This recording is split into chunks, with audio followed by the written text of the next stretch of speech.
En progressant dans le temps d'un point à l'autre, écrivait Marc Roscoe, l'œuvre d'un peintre évolue vers la clarté, vers l'élimination de tous les obstacles se dressant entre le peintre et l'idée, entre l'idée et le spectateur. Marc Roscoe était un être et un artiste très singulier.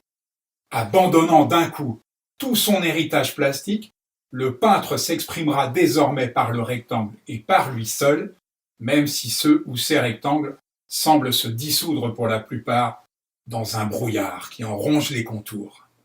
C'est par la pose sur la toile de bandes de couleurs aux contours mouvants qu'il a atteint cette dimension spirituelle unique ou presque dans l'histoire de la peinture. Longtemps médité par l'artiste et peint semble-t-il pour être médité par le spectateur, ces tableaux vibrent maintenant d'imperceptibles nuances qui suggèrent plus qu'elles n'imposent des variations sans fin d'une austérité éblouissante.